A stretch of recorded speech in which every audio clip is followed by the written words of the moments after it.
Shri Kurukkoli Maideen. Sir, സർക്കാർ ആരംഭിച്ച operation തുഫാന്റെ കാര്യത്തിൽ ജനങ്ങൾക്കുള്ള സന്തോഷം ചെറുതല്ല. ജനങ്ങൾക്ക് വേണ്ടി താങ്കളെയും സർക്കാരിനെയും അഭിനന്ദിക്കാൻ ഞാൻ ആഗ്രഹിക്കുകയാണ്. പോയ കാലങ്ങളിൽ വിദ്യാലയങ്ങൾ അടച്ചുപൂട്ടുകയും മദ്യശാലകൾ തുറക്കുകയും ചെയ്ത ഒരു കാലഘട്ടമായിരുന്നു.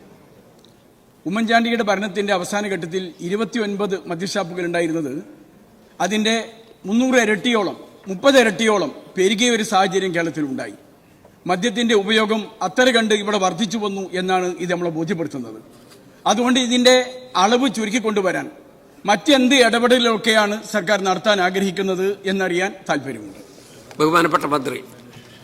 സർ, ഇത് നമുക്കറിയാമല്ലോ, മദ്യത്തിന്റെയും മയക്കുമരുന്നിന്റെയും വ്യാപനം കുറച്ചുകൊണ്ടുവരാൻ ഗവൺമെന്റ് പല നടപടികളും സ്വീകരിക്കുന്നുണ്ട്.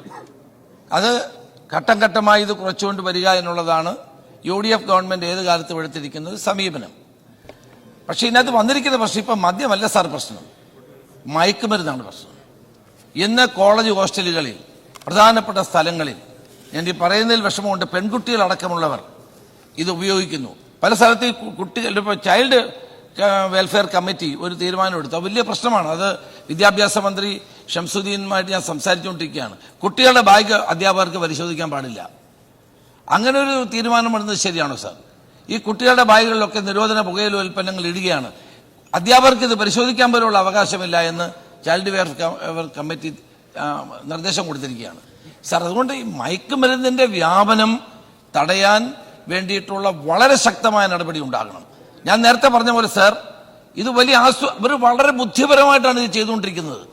പോലീസിന് പിടിക്കാൻ പോലും കഴിയാത്ത നിലയിൽ ആസൂത്രിതവും ബുദ്ധിപൂർവമായ നിലയിലാണ് ഈ പ്രവർത്തനങ്ങൾ. ഇത് ഇന്റർനാഷണൽ മാഫിയാണ്. അവർ ഈ കേരളത്തെ വിഴുങ്ങാൻ കാത്തിരിക്കുകയാണ്. അതിനെതിരായിട്ടുള്ള ഒരു ശക്തമായ മുന്നേറ്റം നമുക്ക് എല്ലാവർക്കും ചേർന്ന് നടത്തണം.